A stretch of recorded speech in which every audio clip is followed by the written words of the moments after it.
Halo Sobat Cerot, apa kabar? Bertemu lagi dengan saya Andreas Bauk yang beralih profesi dari tukang gali kubur jadi tukang ngomongin film. Dan film yang akan saya rangkum kali ini adalah tentang seorang pengacara yang nyentai, lucu, baik hati dan tidak sombong seperti saya tentunya. Selain sosok sang pengacara, banyak kisah-kisah inspiratif lainnya yang akan kita temui dalam film ini. Jadi gak usah banyak bacot lagi, kita langsung aja ke alur ceritanya. Tapi sebelumnya saya mau ingetin kalian untuk makan permen terlebih dahulu, biar seancur-ancurnya muka kalian, sepahit-pahitnya hidup kalian, tapi setidaknya mulut kalian tetap manis. Ini dia, $1 Lawyer. Film berawal dari seorang pria jabrik goreng patut yang ingin bunuh diri di atas jembatan. Tentu saja tindakannya itu memancing orang-orang yang ada di sekitar merasa panik, meskipun pria jabrik ini bukan saudara mereka.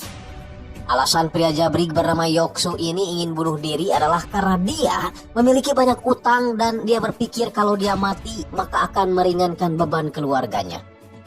Di tengah kepanikan itu tiba-tiba muncullah seorang pria yang sok keren bernama Chon Ji-hoon, mencoba menenangkan si Yoksu agar tidak jadi bunuh diri. Awalnya Yoksu mengira kalau Ji-hoon adalah petugas bank keliling.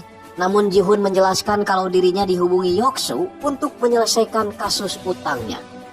Yoksu baru ingat ketika dia sedang dikejar-kejar petugas bank keliling dan ia sembunyi di WC. Dia tertarik oleh sebuah selebaran dengan tulisan pengacara $1. Awalnya Yoksu mengira kalau itu hanyalah sebuah lelucon. Namun ternyata Ji-hoon membuktikannya dengan hanya mengambil uang $1 saja dari tangan Yoksu sebagai bayarannya. Anjing, $1 ya. Buat beli anak monyet aja kagak cukup uang segitu mah. Scene berpindah pada seorang jaksa magang bernama Baek. Kali ini dia sedang menginterogasi seorang pria yang kedapatan melakukan pelecehan seksual di atas kereta. Namun tiba-tiba Hyejin datang dan menyuruh Baek untuk menangani kasus pinjaman ilegal. Di tempat lain seorang pria bernama Samujang berniat ingin mengundurkan diri sebagai penjaga laundry, tapi dia tidak berani mengatakan secara langsung pada bosnya. Sehingga ketika bosnya itu datang dia malah ngumpet. Samujang mengira kalau bosnya itu sudah pergi, namun ternyata pas dia keluar bosnya masih ada.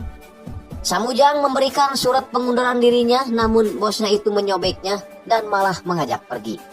Sam terlihat malas dengan ajakan Ji-hoon, namun istrinya keburu datang dan menyuruh si Sam untuk ikut saja dengan Ji-hoon, mengingat banyak kebaikan yang telah dilakukan Ji-hoon pada mereka.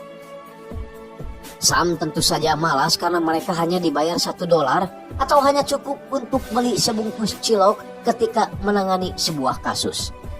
Singkat cerita, mereka berdua tiba di kantor bank keliling, namun di sana tidak ada siapa-siapa. Sambil menunggu yang punya kantor datang, mereka memesan makanan layaknya di rumah sendiri. Tak lama kemudian dari pihak kejaksaan datang dan Baek menyangka kalau Ji-hoon dan Sam pemilik dari kantor itu.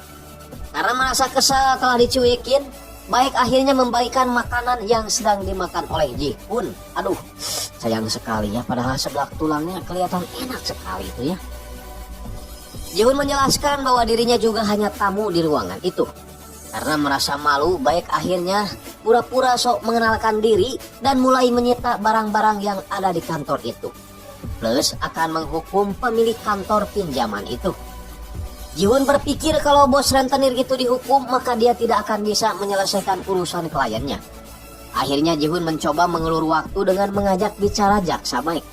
Tak lama berselang, bos bank keliling itu datang dan dia kaget karena sudah banyak orang di kantornya.